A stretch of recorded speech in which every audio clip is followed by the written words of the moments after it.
Brasil ODS, um programa do Observatório do Terceiro Setor com o apoio da FAPESP, explorando os Objetivos de Desenvolvimento Sustentável da Agenda 2030.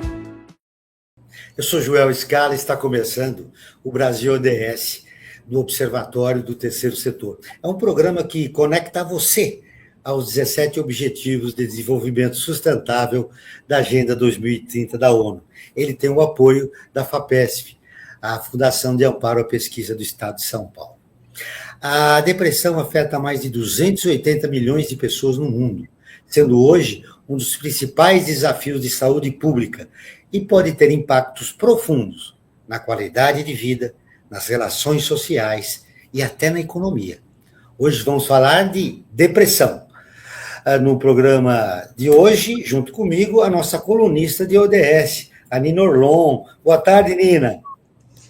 Boa tarde, gente. É um prazer, mais uma vez, estar aqui, ouvindo assim, essas questões que impactam os ODS de uma forma abrangente também, né? Porque todas as questões de saúde, embora a saúde trata do ODS 3, né? Aquele programa dos 18 agora, Objetivos de Desenvolvimento Sustentável, que a gente aplica aqui no Brasil, e é justamente essa visão transversal que é a mais importante, porque qualquer questão de saúde, e essa é uma questão que sobremaneira impacta as pessoas, né? Impacta o ODS 3, impacta o ODS 3, que é da saúde, o ODS 3 e o 13. O ODS 3 e o 13. Não, 3, o 13, mas o 4 e o 8. E o 4 também. 8, como que a pessoa vai trabalhar numa questão de depressão, né? Nina, na audiência seletiva do rádio, é importante, às vezes, falar o que são os ODS. Sim, os Objetivos de Desenvolvimento. Sim, os ODS é uma proposta da Agenda 2030 que foi assinada em 2015. Então, o Brasil é signatário da ONU, né, uma iniciativa da ONU, e temos, então, até 2030 para cumprir determinadas metas. Mas, assim como a gente aqui no programa, o Movimento Nacional ODS defende que a gente não deve só se preocupar em cumprir as metas, a gente precisa superar as metas, né? Porque, às vezes, as metas são muito boas, elas podem ser muito ousadas ou muito simples. Então, nós temos 18 Objetivos de Desenvolvimento Sustentável, mas eles são integrados, indivisíveis. Uma questão impacta a outra. Por isso que é muito importante que as políticas públicas tenham essa visão integrada dos assuntos. Então, hoje a gente tratando aqui do ODS 3, mais especificamente da saúde, mas a gente vê isso que nós falamos. Saúde e qualidade de vida, né, Nina? Qualidade de vida, né? Então, deixa eu apresentar os nossos convidados. O bem-estar, né? Os nossos convidados do programa de hoje para falar sobre depressão. A Juliana Henrique, psicanalista clínica pela Escola de Psicanálise de São Paulo, participando da rede clínica Jacques Lacan, articulada à saúde mental, nas periferias, e a Casa de Saúde Cultura Viva, de Ubatuba. Juliana, que prazer recebê-la no nosso programa. Olá, boa tarde, sou eu quem agradeço a oportunidade de estar aqui com vocês, falando sobre uma temática tão importante e que tem um impacto muito grande sobre a questão do desenvolvimento social, não só no Brasil, mas como no mundo todo. Nos espaços públicos, nas redes sociais, fala-se muito em depressão. Vamos começar do básico. O que é depressão? Bom, depressão, ela é considerada hoje em dia um dos transtornos psíquicos, talvez um dos mais impactantes, como a Nina mesmo disse, talvez seja um dos transtornos que mais incapacita os nossos contemporâneos do trabalho, por exemplo, mas também nos incapacita cada vez mais a diversas outras atividades, inclusive atividades de cuidado, atividades familiares, responsabilidades familiares, e tem também muitos impactos em relação a próprias vinculações afetivas, enfim, amorosas, né? Perfeito. O nosso outro convidado é um velho conhecido do Observatório do Terceiro Setor, Otávio Cabral Marques, professor livre-docente em Medicina Molecular da Universidade de São Paulo. pesquisador na área de imunologia e coordenador do estudo publicado na revista de Psiquiatria Transnacional, é isso? Otávio, boa tarde, muito bem-vindo novamente, que bom falar com você de novo. Boa tarde, Joel, uma alegria enorme estar aqui com você, com essa equipe maravilhosa do Brasil ODS e todos aí os convidados. Estou muito feliz de estar novamente com vocês aqui para falar sobre esse tema tão relevante que vocês trouxeram, né? Que é a depressão. Inclusive, você fez uma pergunta aí importante, o que seria a depressão? Ela é classificada como F32 ali no DSM, que é onde classifica, que é o Manual Diagnóstico Estatístico das Doenças. E o indivíduo precisa, pelo menos, ter alguns sintomas, sabe, Joel? Algumas características. E quais são os tipos mais comuns de depressão, Otávio? Joel, tem algumas formas de depressão. Essa que a gente está falando agora é o transtorno depressivo maior, sabe? Que é um transtorno associado a... Esse é clássico que a gente conhece, né? Que vai de leve a um estado moderado, mas você tem vários sintomas, como anedonia, que é falta de perda de prazer. Algumas pessoas ficam mais ou menos ansiosas. Dificilmente a gente vê também sintomas... assim, depressão sozinha, sabe, Joel? Muitas vezes a gente vê depressão também, essas características que a Juliana falou bem, a gente vê em várias outras associados a comorbidades que a depressão está associada. A gente fala hoje em disizoma da depressão, que é um conjunto de doenças ou de manifestações clínicas associadas à depressão. Por exemplo, ao transtorno depressivo maior, por exemplo. Classicamente, só para a gente ter uma ideia, que não são só esses sintomas clássicos da depressão, mas a depressão ela antecede, por exemplo, Alzheimer, Parkinson, né? E a gente não sabe ainda a relação de causalidade, se ela é um epifenômeno, se ela é consequência do início de um aumento da inflamação que as doenças neurodegenerativas apresentam, ou se ela antecede, aumentando sistemicamente no indivíduo a carga inflamatória no sistema nervoso central e depois esses pacientes desenvolvendo essas doenças neurológicas. Então, é uma doença bem complexa, viu? Para a gente bater um papo hoje e destrinchando aí. Você perguntou se tem outras formas. Você está falando uma coisa importante. A depressão antecede o Alzheimer. E a ansiedade antecede a depressão? O que antecede? Quais são os sintomas que nos levam à depressão? Olha, Joel, aí é uma pergunta profunda, porque é muito difícil a gente falar o que vem primeiro. Na verdade, o que a gente vê é que os transtornos mentais, eles sinergizam muitas vezes, eles se retroalimentam, sabe? Porque o paciente, por exemplo, com depressão, ele começa a ter ansiedade também, porque ele começa a ver que ele está tendo um prejuízo funcional importante na vida dele, sabe? Então ele começa a ficar ansioso por querer sair da depressão, por exemplo, por querer voltar a trabalhar. Ele começa a ver a vida dele indo por água abaixo. Assim, ele perde esperança, né? Ele perde o prazer de viver. Então ele começa a desenvolver crises de ansiedade, principalmente nos picos, muitas vezes, que a gente tem associado à questão circadiana do nosso corpo, que é a regulação do dia e da noite, do cortisol, por exemplo, de manhã. Muitos pacientes têm crises de ansiedade muito grandes durante a depressão, sabe, Joel?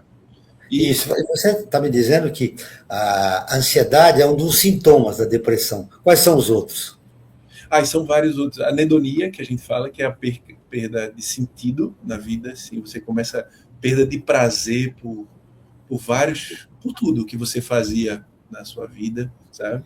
Diminuição, por exemplo, alteração do peso. Só que ela não é tão simples, não é tão linear, sabe, Joel? Porque os aspectos psíquicos do indivíduo passam a interagir com os fatores biológicos. Então, algumas pessoas têm perda de apetite, param de comer, reduzem a alimentação. Contraditoriamente, entre aspas, porque o fator psíquico ele não é linear, parece contraditório, mas não é.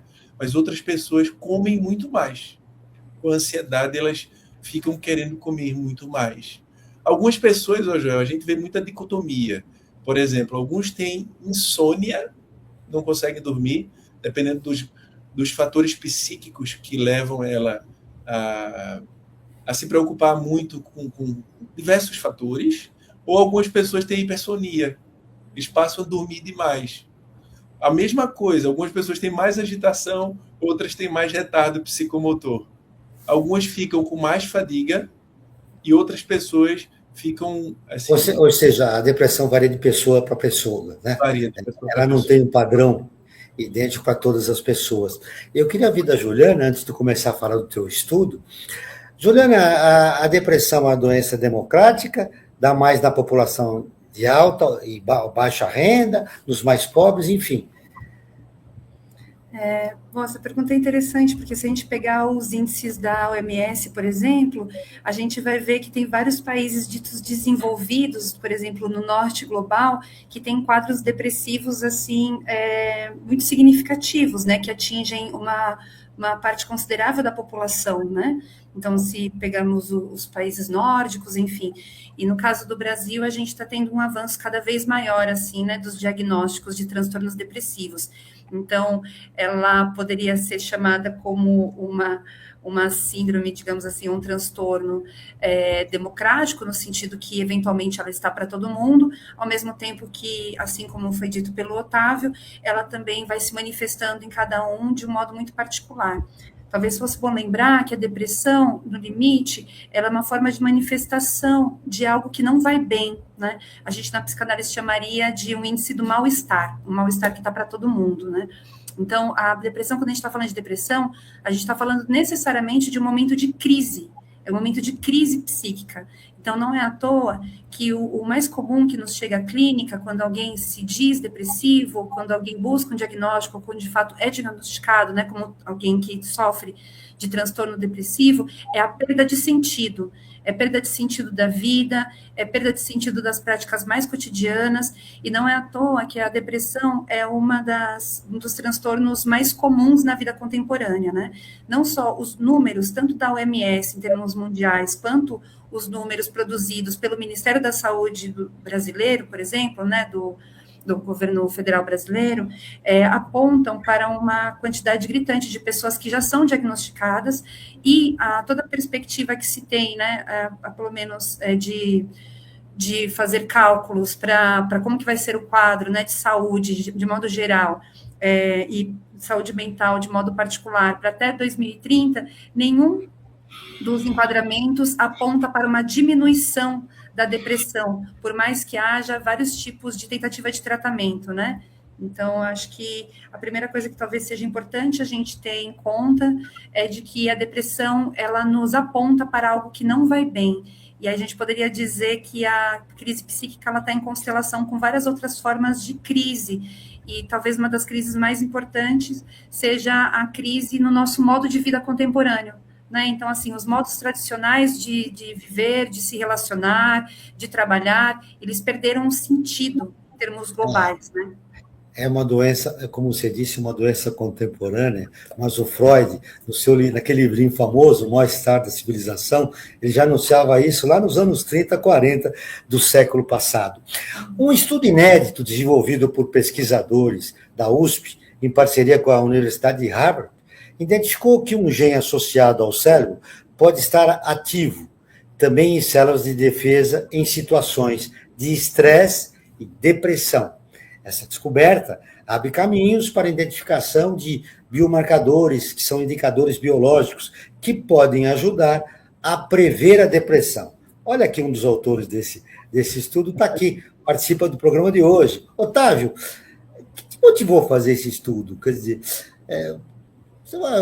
eu assim, descobri um marcador, e isso é muito importante, né? Esse marcador, ele traz, a grande novidade dele é poder prever a depressão, por exemplo?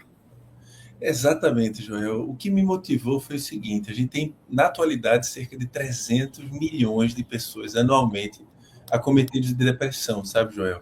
E quem estiver nos assistindo. E, por exemplo, se eu machuco o meu dedo, ou se alguém se machuca fisicamente, logo a pessoa vai para o hospital, procura o ortopedista, se tiver um problema na pele, procura o dermatologista.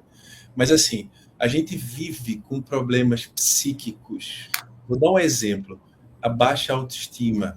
Você falou de Freud, né, que falava que o motivo da vida era a busca do prazer. Teve um outro contemporâneo dele chamado Adler, que falava que as pessoas buscam poder, por exemplo.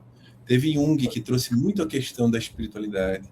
E o que é que tem acontecido nesse contexto todo? Quando a gente olha para o mundo atual, as pessoas não se preocupam tanto com os fatores psíquicos como se preocupam com o machucar de um dedo, de uma perna, sabe?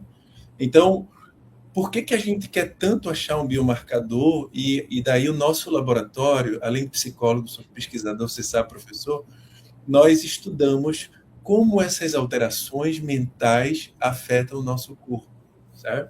É como se, por exemplo, um computador. O computador quebra o hardware dele, uma tecla, alguma coisa, você já quer trocar. Mas se quebra um programa, mas não tão grave, você deixa para lá e vai usando outros. Mas a depressão mexe com o programa central, mexe com o software central da nossa vida, que é o sistema nervoso central. Só que o que é que a gente vê nesse estudo? O que é que a gente passou a ver? Que não é só com o sistema nervoso central. O sistema nervoso que está espalhado pelo corpo, o sistema nervoso periférico e o sistema imunológico, que estão intimamente ligados. E é isso que a gente estuda, neuroimunologia, que é o sistema nervoso psicológico, a mente, os filósofos chamavam também de alma, de psique, de espírito, e o nosso sistema nervoso estruturalmente falando, cérebros, outros órgãos que estão envolvidos, como o sistema límbico, a amígdala e tantas outras regiões, e o sistema imunológico circulante no nosso corpo. E é isso que motivou a gente encontrar, mostrar, caracterizar o seguinte, pessoal, não é um problema que muitas vezes, desculpa o termo, diz assim, é bobagem, é frescura da pessoa. Não é. Assim. Hoje é uma das causas mais debilitantes, que mais tiram as pessoas do trabalho, sabe? E muitas pessoas, sem falar o número de pessoas que acabam, infelizmente, atentando contra a própria vida pela perda total do sentido da vida, sabe, João? Juliana, no início do raciocínio do Otávio, ele citou o Freud, que eu tinha falado do livrinho dele, né, Uma História da Civilização, falou do Adler, do Jung, esqueceu do Reich, a sexualidade humana é fundamental. Né? Desculpe lembrar para o especialista isso. Eles contribuíram, né? Você sabe que muita sexualidade ou pouca pode provocar depressão nas pessoas. Pode, Juliana? Também? Sim, com certeza. Eu queria lembrar que a depressão em si, ela não é isoladamente uma categoria da psicanálise. Na psicanálise, desde Freud, a gente trabalha com a categoria de melancolia, né? Melancolia. Isso. Então, a fase depressiva, ela seria um dos momentos do estágio de melancolia. Então, por isso que ela tem essa polaridade, digamos assim, que foi muito bem descrita pelo Otávio. Então, a fase da depressão, a fase depressiva do estágio de melancolia, ela se alterna com a fase de mania. Então, portanto, também nós temos outro termo, né, de maníaco depressivo. Então, a depressão, ela também afeta todas as dimensões da vida, né, dos nossos contemporâneos, né, no limite todos nós estamos atravessados por isso, né, por conta de uma perda de sentido e uma transformação muito radical nos modos de vida. Isso fica muito evidente quando a gente faz comparação intergeracional, né. Só basta a gente comparar a nossa vida com a vida dos nossos pais, dos nossos avós, com a vida dos nossos filhos, né? Então, desde avanços tecnológicos, desde contextos urbanos, enfim, né? Desde uma aceleração, aparentemente, do tempo, da circulação de informações, de exigências cada vez maiores em termos de corresponder a determinados ideais sociais, tanto no campo do trabalho, quanto no campo dos afetos, todas as exigências em termos de performance, inclusive nos termos sexuais, afetivos, tudo isso afeta muito, assim, né, a vida de todos nós, ultimamente. Então, eu acho que a depressão, ela também tem essa marca de algo que interfere necessariamente na vida sexual, inclusive com sintomas corporais, né, no sentido desde a impotência, enfim, né, daquilo que vai marcando cada vez mais o corpo dos nossos contemporâneos, em termos de uma dificuldade muito grande do fazer laço, uma dificuldade muito grande do se relacionar, né, e eu acho que isso tem sido conversado muito e debatido muito, até mesmo por meio das redes sociais, pela juventude e pelas gerações mais jovens também, né? Você trouxe o termo melancolia. Ao longo do programa eu vou voltar com ele, viu? Porque nós temos uma enquete aqui e tem uma pergunta importante sobre melancolia, tristeza, e depois eu quero que você defina novamente esse termo. Otávio, de que forma a sua pesquisa se conecta com o cotidiano das pessoas? Qual a relação da pesquisa com a pessoa comum, o cidadão comum? Joia, excelente pergunta. Depois eu vou fazer um comentário também do que a Juliana falou também. Mas, assim, agora a gente está na segunda fase, sabe, Joel? Que é o desenvolvimento dos kits. A gente está atrás do recurso, do financiamento, aquele processo todo de desenvolvimento da ciência. Para que a pessoa possa ir no laboratório, por exemplo, se ela tiver com alguns sintomas de depressão, elas possam, do transtorno depressivo maior, porque tem que distinguir dos outros, né, demais que existem, mas...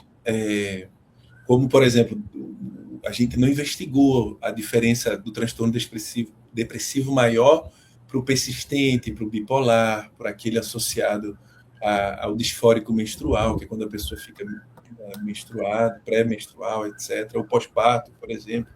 Mas, para o transtorno depressivo maior, a gente consegue, assim, analisar alguns genes e ver que eles aumentam muito suas expressões, e a gente confirmou isso em laboratório, sabe, Joel?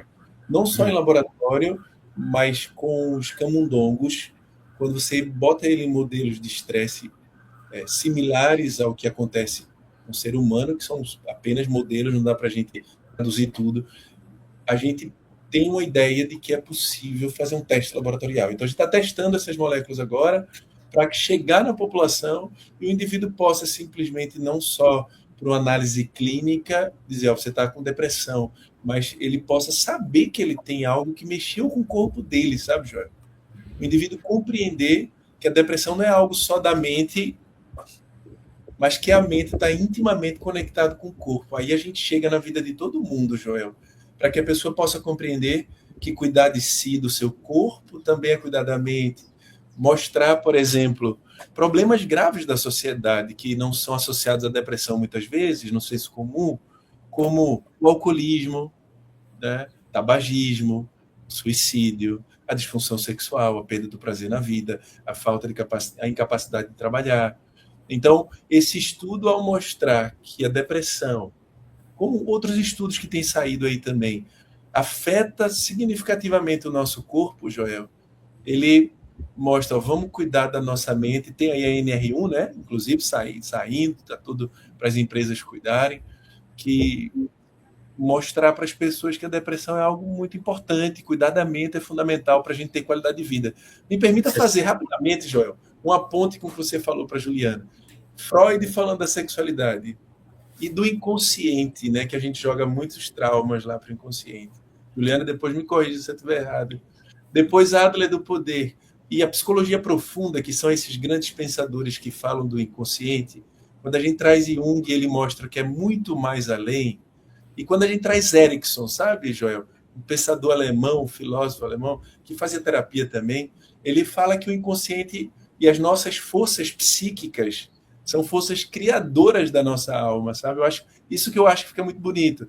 Cada um desses pensadores pisou num terreno diferente, mostrando aspectos globais do ser humano. O legal, e essa é a nossa linha de pesquisa, Joel, é quando a gente começa a olhar o indivíduo como um todo e mostrar, por exemplo, a sua pergunta da sexualidade. A sexualidade é a porta de entrada do amor da vida da gente, sabe? Você sabe que me impressionou muito, viu, Cabral?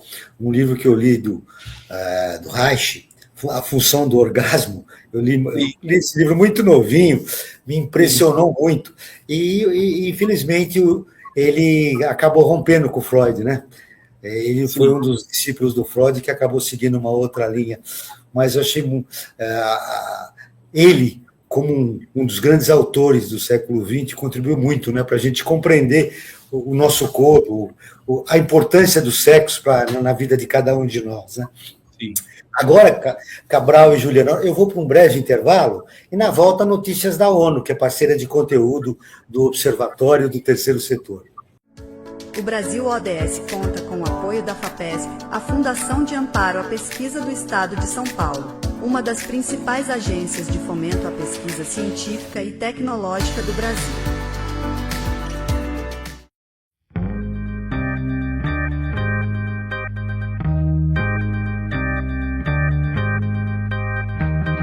Estudo apoiado pela FAPESP comprova que os benefícios da atividade física para hipertensos podem ser potencializados se os exercícios forem praticados entre as 18 horas e as 21 horas. A análise teve como foco a taxa de recuperação cardíaca, a TRC, que pode ser explicada como a medida de redução da frequência cardíaca após a interrupção do exercício. O treino noturno melhorou tanto a fase rápida da TRC, medida 60 segundos após o ápice do esforço físico, quanto a fase lenta, medida 300 segundos depois. Os pesquisadores do Laboratório de Hemodinâmica da Atividade Motora da Escola de Educação Física e Esporte da USP compararam respostas de pacientes hipertensos a treinos aeróbicos realizados pela manhã e à noite durante 10 semanas. Os profissionais ressaltam que também foram registrados benefícios no grupo que treinou pela manhã, só que em menor intensidade, e que a atividade física, em geral, auxilia no controle da pressão arterial.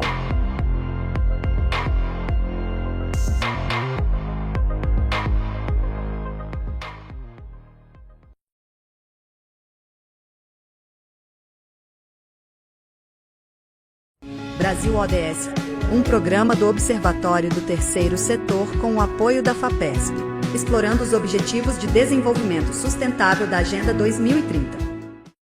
Você está acompanhando o Brasil ODS, um programa do Observatório do Terceiro Setor, que tem o apoio da FAPESP, a Fundação de Amparo à Pesquisa do Estado de São Paulo. Hoje nós estamos falando sobre um tema muito importante, a depressão, com o professor Otávio Cabral Marques e a psicanalista Juliana Henrique.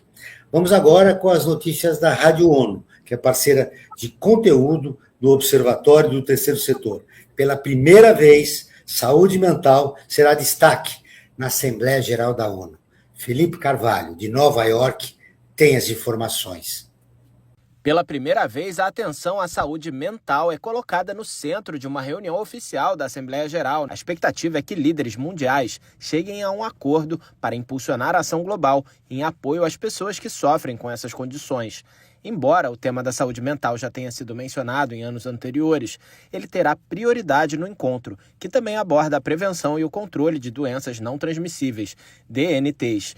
Dentre elas estão doenças cardiovasculares, câncer, diabetes e doenças respiratórias crônicas. As DNTs continuam sendo as principais causas de morte e invalidez no mundo. Além disso, ambos os temas estão estreitamente conectados. Para muitas pessoas, condições físicas e mentais se sobrepõem, exigindo abordagens integradas de cuidado. A diretora interina de Doenças Não Transmissíveis e Saúde Mental da Organização Mundial da Saúde, OMS, afirmou que esta é a primeira vez que os dados apontam que mais de 1 bilhão de pessoas têm alguma condição de saúde mental. Deborah Castle explicou que somente 9% das pessoas com depressão, a condição de saúde mental mais comum, recebem apoio. Apenas 40% das pessoas com psicose têm acesso à ajuda de que precisam. Isso significa que os países precisam desenvolver mais e melhores formas de estruturar serviços que assegurem o acesso fácil e disponível a esse cuidado, adicionou ela. Mesmo onde os serviços existem, muitas vezes eles são inacessíveis devido a custos, distância ou falta de integração com outros tipos de apoio em saúde. O estigma também é um fator significativo que desestimula aqueles que vivem com condições de saúde mental a buscarem ajuda. Da ONU News em Nova York, Felipe de Carvalho. Duas coisas me chamaram a atenção nessa matéria do Felipe de Carvalho. Primeiro, mais de 1 bilhão de pessoas têm alguma condição de saúde mental, mas somente 9% no mundo dos que sofrem com depressão recebem ajuda. É um número expressivo, Juliana. Eu acho que a primeira questão que a gente tem em termos de saúde mental, mas isso tem se modificado radicalmente nessa nova geração, é o fato de que a saúde mental e as questões da crise psíquica, enfim, elas foram consideradas muito tempo como um problema tabu. Então, era muito difícil que as pessoas falassem. Inclusive, os primeiros estudos sobre quadros depressivos, eles apontam para um alto índice de mulheres enquanto as pessoas mais afetadas por depressão. E hoje em dia, né, a gente poderia dizer que, eventualmente, eram as mulheres que apareciam como as mais afetadas, não pelo fato delas serem concretamente as mais afetadas, mas porque as mulheres, tradicionalmente, elas têm uma cultura de dizer mais sobre os seus próprios afetos, em relação aos homens, por exemplo, né? Então, a gente tem, por exemplo, quadros de instituições inteiras, né? O OMS tem esses dados, o Ministério da Saúde e do Trabalho do Brasil também tem, de levantamentos estatísticos de afastamento de condições de trabalho por questões, por exemplo, psíquicas. Então, a gente tem ranqueamentos de atividades laborais que mais têm casos de pessoas afastadas por problemas psíquicos e também por tentativas ou, de fato, cometerem algum tipo de atentado contra a própria vida. E chama bastante atenção como setores, por exemplo, da segurança pública é um dos mais afetados, e a gente sabe que a segurança pública, ela tem uma lógica bem masculinista, né? Não só os seus próprios agentes, em maioria são homens, como também a própria estrutura, né? Enfim, da segurança pública, ela também obedece a determinados rigores, digamos assim, que impede com que os seus próprios agentes possam falar das suas condições mentais. Então, esse baixo percentual de pessoas de fato diagnosticadas, elas subrepresentam as pessoas que passam por algum tipo de sofrimento psíquico, ao mesmo tempo que ela também vai apontando para um aumento exponencial das pessoas que vão se relatando como alguém que sofre de transtornos psíquicos, não só porque esse tipo de adoecimento ele tem aumentado, mas porque também a gente está passando por um momento de quebra de tabu. Então, as pessoas têm falado cada vez mais em diversos espaços, não só dos espaços de trabalho, mas também espaços de formação educacional. As redes sociais também, contraditoriamente, né, mas elas também têm um papel de informação nesses termos, né, de que as pessoas consigam falar sobre algo que nos toca, a todos nós, que tem que ver com a saúde mental, né? Falando em redes sociais, Juliana, rapidamente eu queria te ouvir. Ela contempla o feminino? Ou ela reflete a sociedade com seus preconceitos em relação à mulher? Eu acho que a gente poderia dizer as duas coisas, né? Então, lembrar que, primeiramente, seria interessante retomar a história das redes sociais, né? A história das redes sociais, ela vem da região de Seattle, dos Estados Unidos, e ela também teve um uso muito grande, ainda tem, né, na medida do possível, dos movimentos, né, da articulação mesmo por redes, movimentos autonomistas, enfim.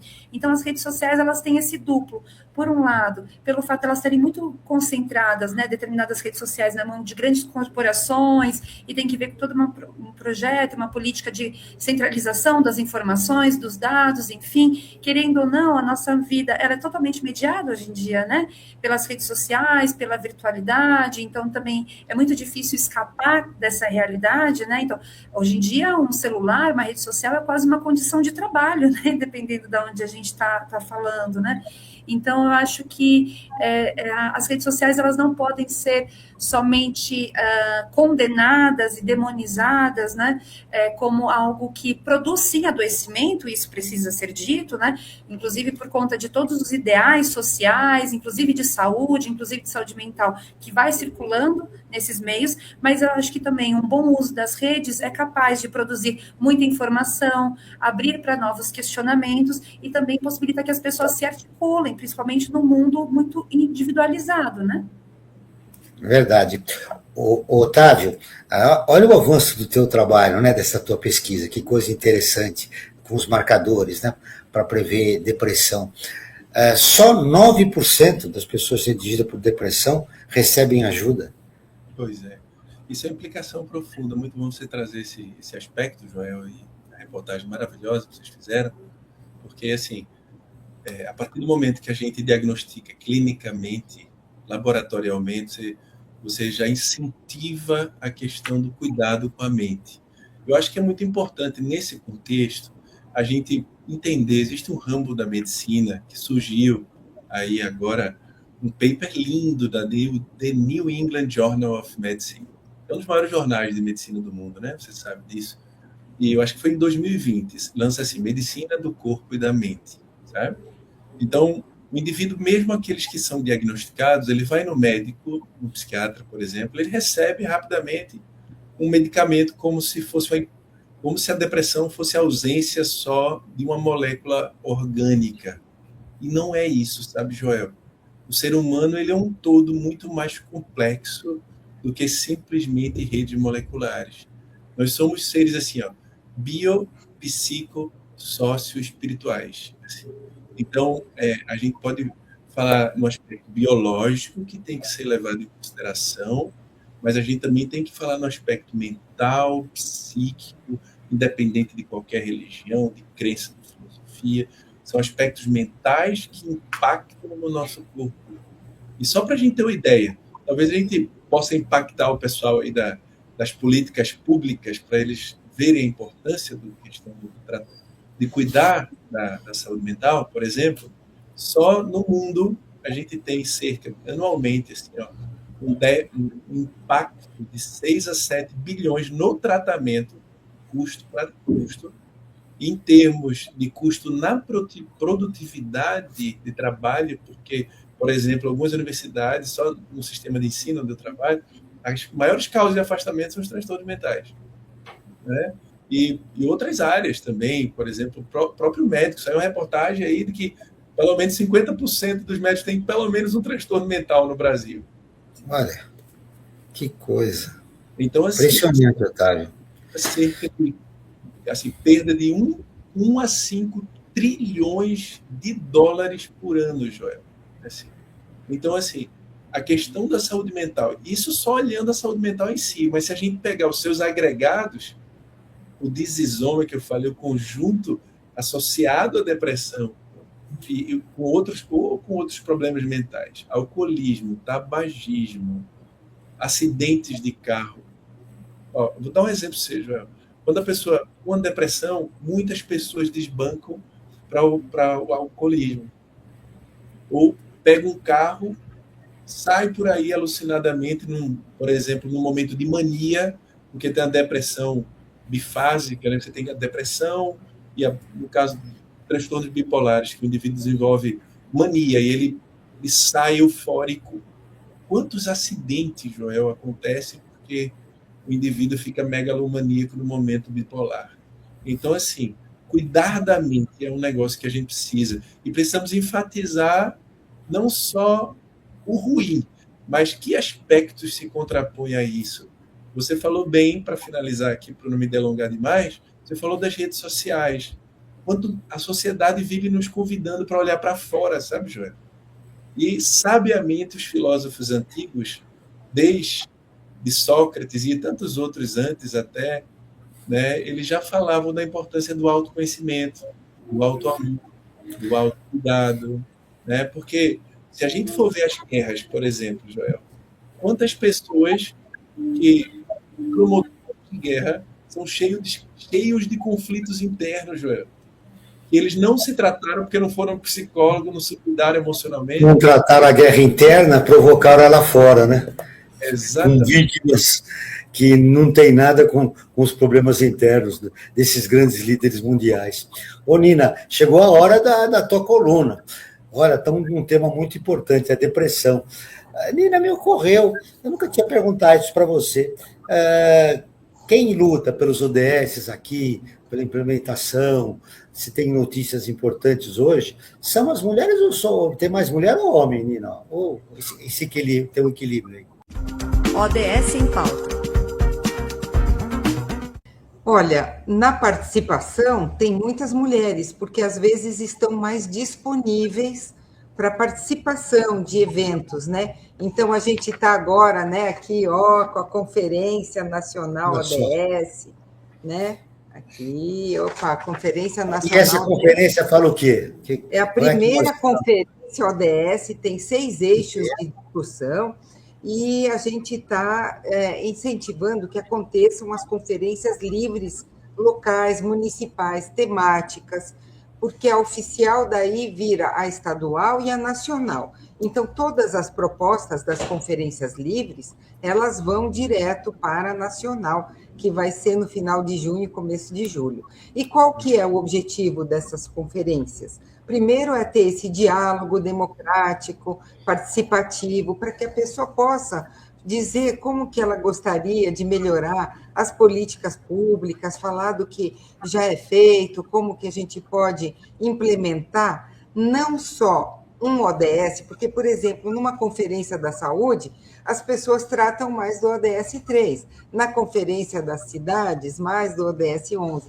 E justamente as conferências do ODS agora, a primeira conferência na proposta, ela trata de cada eixo, dialoga com vários ODS, que é o que nós estamos falando aqui hoje, né? Como que um impacto de uma questão, né? Como nossos participantes estão falando, né? Os estudos que são feitos, não só com foco numa questão específica da saúde, mas olhando isso, a abrangência dos impactos que isso tudo causa, da perda de recursos, como a gente poderia aproveitar melhor, né? Porque às vezes colocar o atendimento mais específico no SUS, nos atendimentos de saúde, a gente economizaria recursos, inclusive, né, lá na frente, porque a pessoa que não vai para o trabalho, a pessoa que não vai para o estudo, o que ela não avança na questão até de outras parcerias, né, no caso do ODS 16, e lembrar que a gente tem agora o ODS 18 no Brasil, que é a igualdade étnico-racial, porque todas as questões que são fruto das desigualdades impactam muito mais as comunidades, né, que são comunidades negras, os indígenas, que às vezes também tem situações que a gente nem alcança, né? Afinal de contas, a Agenda 2030 busca não deixar ninguém para trás, né, na sua motivação. E nós Nina, estamos... Sim, pode fazer. Conclui aí que queria te fazer uma pergunta importante, já que nós estamos com 18 objetivos 18, aqui no Brasil, no mundo é 17, né? Não, e aí a gente convida todas as pessoas a se integrarem nas conferências, quem sabe iniciarem as conferências, está no site conferenciaods.org. Então, todas as informações estão lá e a gente convida as pessoas a participarem, a se integrarem nesses assuntos. Antes de eu chamar a enquete, Nina, uma pergunta rápida para você. O conceito e a importância dos ODS chegou à mulher da população de baixa renda?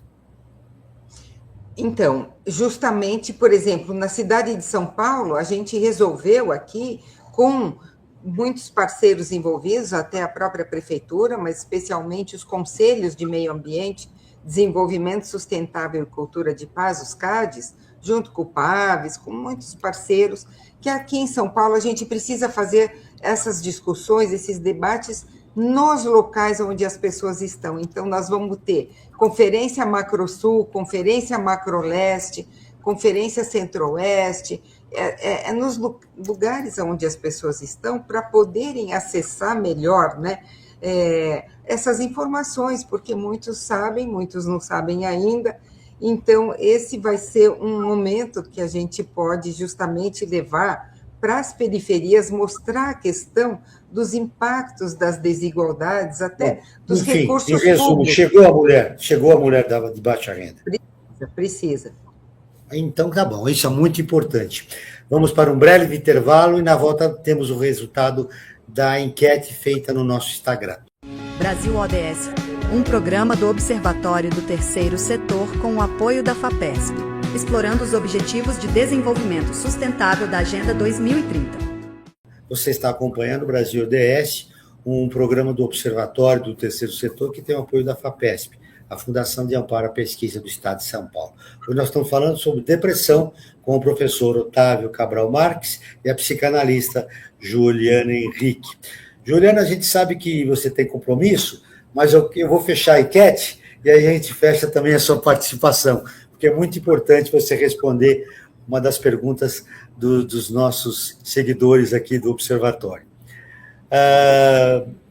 Lembrando que você pode participar toda semana da nossa enquete, só seguir a nossa página, que é observatório3setor.org.br.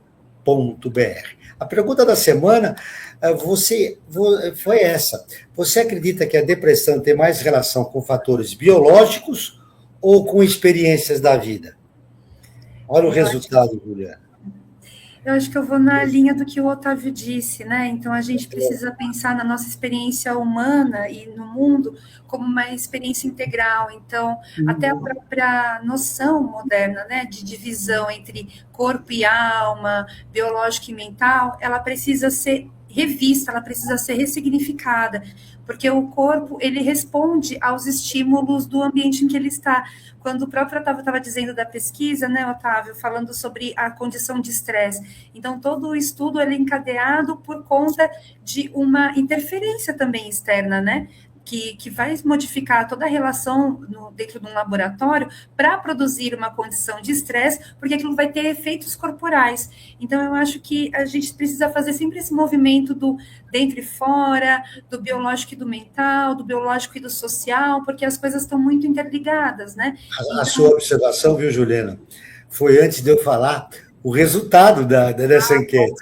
18% acharam que é biológico e 82% são as experiências da vida. Olha só que loucura. Então, vou te fazer logo a pergunta. Tenho duas perguntas, da Maria e da Isaura. Para você, e aí eu quero resgatar uma coisa importante, que você colocou lá no início do programa, falando sobre melancolia. E a Isaura pergunta assim, eu queria a sua resposta. Minha mãe era muito melancólica, grande parte da sua vida estava sempre triste. Depressão é hereditária? Então, voltamos, né? O que a gente está chamando de hereditariedade, porque se a gente levar em consideração que as experiências são transmitidas entre as gerações, a gente pode dizer que tem alguma coisa que é hereditária, sim. Tem alguma coisa de um acontecimento que vai marcando os nossos corpos e vai sendo transmitido, não só por linha biológica direta, linha sanguínea direta, mas até mesmo pelas pessoas que vão sendo responsáveis pelos cuidados, né? Então, a gente adquire características não só dos nossos antepassados no sentido biológico, mas também das pessoas que estão envolvidas com os nossos cuidados mais primordiais, né? Eu agradeço a sua participação, foi um prazer tê-la conosco. Numa próxima vez, eu quero que você tenha mais tempo para finalizar a sua participação no nosso programa. Bom, primeiramente eu gostaria de agradecer muito pelo convite, todas as pessoas que estão aqui, todo mundo que está pensando as ODS, eu acho que é algo importantíssimo, né, assim, para a gente pensar políticas públicas. Obrigado e um abraço, até uma próxima vez. Gente, até mais, tchau, tchau. Esse número te surpreendeu? Biológicos, 18%, as experiências da vida, ou seja, hereditário só 18%, experiências da vida, 82%. Não, eu acho que está ligado ao que é passado para as pessoas, né? Que pelo menos a ideia de que a depressão é algo só psíquico, essa separação que aconteceu. A gente não sabe, Joel, mas tem um livro de René Descartes, esse eu acho que é um marco que influencia esse tipo de resposta que chegou aqui, que influenciou, é um atavismo nosso, uma herança científica que impactou a cultura e a forma das pessoas entenderem a vida, que é reflexões metafísicas que ele faz, né? Ele conversa... Grande pensador cartesiano, né? Ele fala da mente, da alma e do corpo. Ele não era materialista, hein? Ele estabelece o método cartesiano, mas ele fala dessas duas entidades que formam o universo. A estrutura mental e espiritual mesmo, ele começava com religiosos, eclesiásticos da época, no livro dele, e da parte biológica, dessa importância dessas duas entidades. O que é que a gente fez ao longo dos anos? Assim, foi separando essas coisas, né? E a gente enfatizou muito o biológico, o psicológico ficou muito negligenciado pela subjetividade, por ser, assim, dizer, não, isso é besteira, é subjetiva, a ciência, pela objetividade do método científico, mensurável, e daí a pesquisa da gente, de mensurar também para mostrar que não existe essa separação. Corpo e mente, a medicina do corpo e da mente mostra que corpo e mente estão intimamente interligados, sabe, Joel? Para finalizar, viu, Joel, a herança, que foi a primeira pergunta que fizeram muito boa aí para os nossos excelentes espectadores. Assim, quando a gente fala em herança, a gente precisa perguntar assim, que tipo de herança?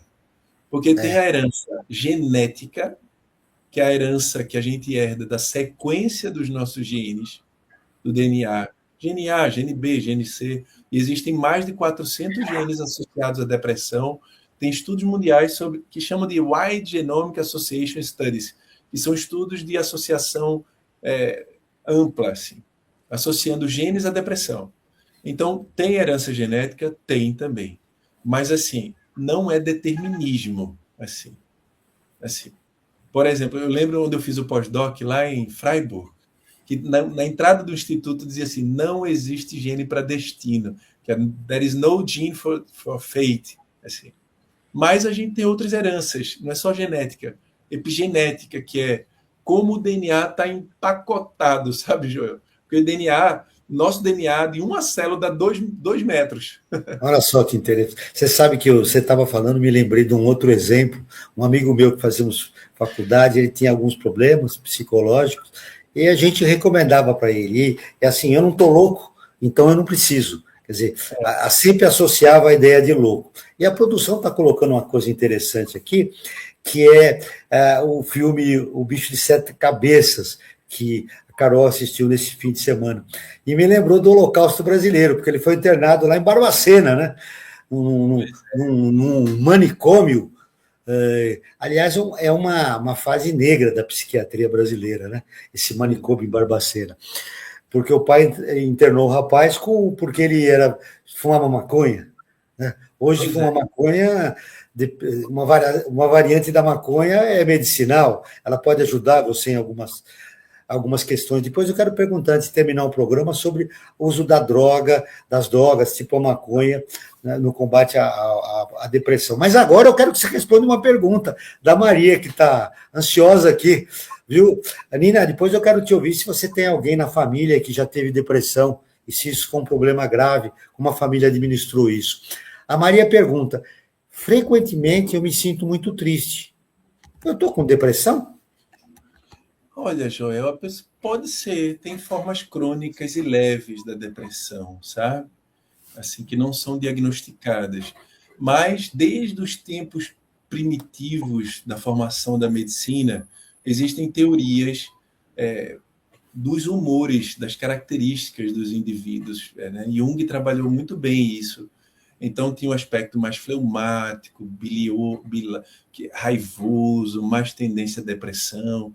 Mas, assim, veja, isso pode ter muito a ver com o estilo de vida da pessoa, sabe? A ciência psicológica, que nasce em 1879, especificamente, quando Wundt lança em Leipzig o Laboratório de Psicologia Experimental. E depois, 2 anos depois, ele lança um jornal, que é Estudos Filosóficos, Jornais Psicológicos, né? Que ele começa a estudar a mente humana. A mente humana tem várias funções para chegar na resposta aí. Quem disse essa questão da estrutura da mente para a função foi Darwin. Além da origem das espécies, ele tem a expressão das emoções nos homens e nos animais. Então é Maria, não é o nome dela?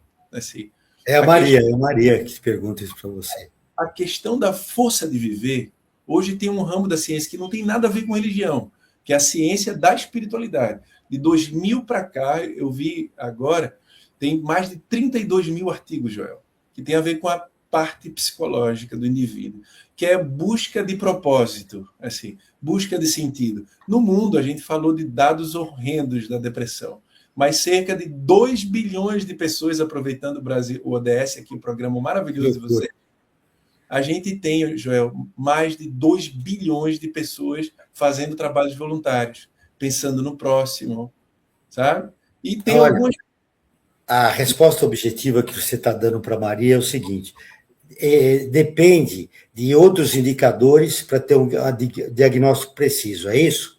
Exatamente. E mais do que isso, mais do que buscar patologização dos estados mentais também, que tem uma corrente psicológica tentando tirar desse lado, é trazer sentido à vida das pessoas, sabe, Joel? Mostrar Perfeito. Que horas na rede social causam depressão. Tem um paciente, um amigo meu, que ele foi diagnosticado com um transtorno grave. Eu disse, não, você tem transtorno, não. Você passa X horas nas redes sociais, saia, vá fazer um trabalho bom, psicoterapia, aprender a se amar, a se cuidar. Ele ficou bom, rapidinho, poucas semanas, sabe? Infelizmente, gente, nós estamos caminhando para o final do programa. A conversa está muito boa. Parabéns pela pesquisa, Cabral. Eu não sei se você que está nos acompanhando, a gente não conseguiu esgotar tudo né, que nós levantamos aqui a respeito dessa pesquisa, que ela pode apontar novos caminhos para tratamento da depressão, a gente, tudo no futuro, né? Ela pode ter implicações para ajudar você a descobrir outros transtornos, como ansiedade, bipolaridade ou a esquizofrenia. Gabriel, eu queria que você fizesse um resumo rápido da tua pesquisa, é importante. E a importância dela para o cidadão comum, para a cidadã comum que está nos ouvindo. Falou, olha, eu tenho alguém, ou eu mesmo tenho sintomas de depressão. Qual a importância dessa tua pesquisa na melhoria da qualidade de vida do homem comum? Olhe, é convidar cada ser humano, cada pessoa, Joel, para que ela possa compreender que o que a gente vê da vida, assim, esse aspecto material só que a gente observa, é 1%. E pegando a fala dos psicólogos profundos aí, desde que a gente debateu tão bem, gostei de ver que você sabe muito de psicologia também, né? Desde Freud até as psicologias mais avançadas, a psicologia positiva, que o que a gente não vê também é muito importante. Eu vou deixar um exemplo, Joel, sabe? Tira a nossa internet, o que é que aconteceria conosco? Alguém já viu a internet andando por aí? Ninguém.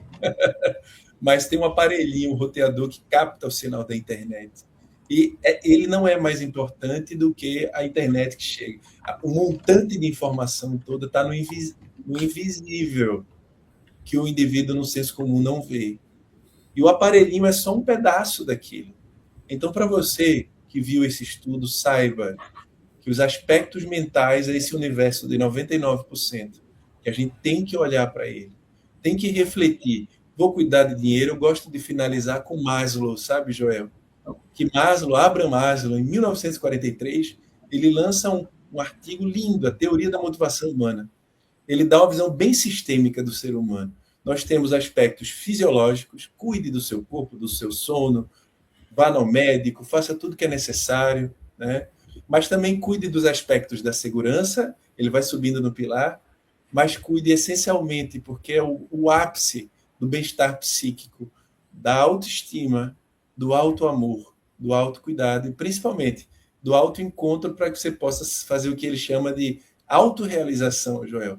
Então, o nosso estudo mostra mente e corpo não são separados, né? Mente e corpo estão em constante interação. Cuidar do corpo e da mente simultaneamente para a gente ter uma vida mais saudável. A autorrealização é cuidarmos da nossa humanidade e expressá-la em relação ao nosso próximo. Nina, suas considerações finais do programa. Prazer ter você comigo aqui nesse programa falando sobre depressão. Bem, gente, muito obrigada mais uma vez. Eu estou feliz de estar participando, ouvindo essas pesquisas ótimas que estão acontecendo e que, o mais importante, que ajudam as pessoas na prática. É isso que a gente busca muito, levar ajudar a trazer um pouco mais de luz, de bem-estar, né? Porque, afinal de contas, o ODS 3 fala de saúde e bem-estar, né? E no bem-estar entra muita coisa. E eu até coloquei aqui a proposta, uma outra proposta que sempre a gente traz também, que é esses Objetivos de Desenvolvimento Sustentável interiores, né? Então, a gente fala assim, uma guerra começou com uma ideia, uma ação ótima, maravilhosa de ajudar a sua comunidade, começou com uma ideia. Então, que a gente sempre incentiva isso, cuidem das suas ideias, cuidem do seu bem-estar mental, né? Que são os chamados Inner Development Goals, que são os Objetivos de Desenvolvimento Sustentável interiores, que se a gente não cuida dessa parte, como que nós vamos, né, defender políticas públicas, etc. Então, mais uma vez, muito obrigada e feliz de estar aqui com vocês. É um prazer sempre ter você no programa falando das novidades dos ODS aqui no nosso país. Otávio, prazer imenso revê-lo. Eu quero suas considerações finais. O que mais importante você gostaria de deixar registrado em relação à sua pesquisa, em relação ao tema da depressão, que é importante o ouvinte do Brasil ODS ouvir? Obrigado, Joel, mais uma vez. Obrigado a essa equipe maravilhosa. Um monte de gente boa que não aparece, Joana e tanta gente aí. Eu Eu agradeço imensamente. Foi um prazer estar com você novamente. Tanta riqueza que você traz, agora a Nina aí também. E a mensagem, eu acho que eu deixo, que eu gostaria de deixar, Joel, para quem estiver nos assistindo, não cuide apenas do seu corpo, assim. Cuide também da sua mente. Pense nas suas emoções.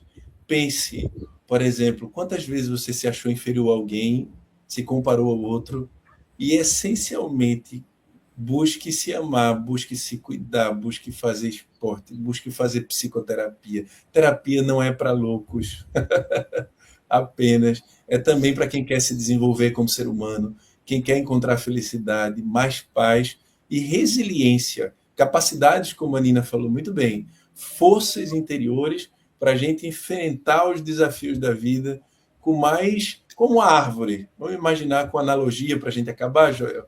Uma árvore com um galho, com um tronco bem fino. Quando algo vem e bate, aquela árvore logo se quebra. E quando a gente tem uma árvore de um tronco forte, de aspectos psíquicos poderosos, de desenvolvimento, de autoconhecimento, essa árvore mais dificilmente se abate. É como a história, para quem quiser ver, para simplificar, lembra a história dos 3 porquinhos? Eu gosto de fazer essa comparação. Tinha os 2 que só viviam brincando em festa, e não estavam nem aí para a vida, e tinha aquele que trabalhava, se dedicava, e depois esse, quando o lobo mau veio, ele logo conseguiu amparar todos. Pense nessa história como a nossa casa, não só física, mas a nossa casa mental também, para a gente se cuidar e tornar a vida mais saudável, com mais bem-estar. Chega ao fim mais uma edição do programa Brasil ODS, do Observatório do Terceiro Setor, que tem o apoio da FAPESP, a Fundação de Amparo à Pesquisa do Estado de São Paulo. Hoje nós conversamos sobre depressão. Eu agradeço as participações do professor Otávio Cabral Marques, da psicanalista Juliana Henrique, e da nossa colunista Nina Orlon. Não deixe de seguir o Observatório nas redes sociais, Observatório 3 Setor, lembrando que o 3 sempre é em numeral. Confira o nosso portal, acessado em mais de 170 países. Lá você pode conferir as últimas notícias, acompanhar nossos programas, podcasts, campanhas, mini-docs, editais, voz das ONGs e muito mais. Basta acessar observatório3setor.org.br. E ficamos por aqui, sempre na luta por uma sociedade mais justa, solidária, sustentável, inclusiva e tolerante. Até o próximo programa. Brasil ODS, um programa do Observatório do Terceiro Setor com o apoio da FAPESP, explorando os Objetivos de Desenvolvimento Sustentável da Agenda 2030.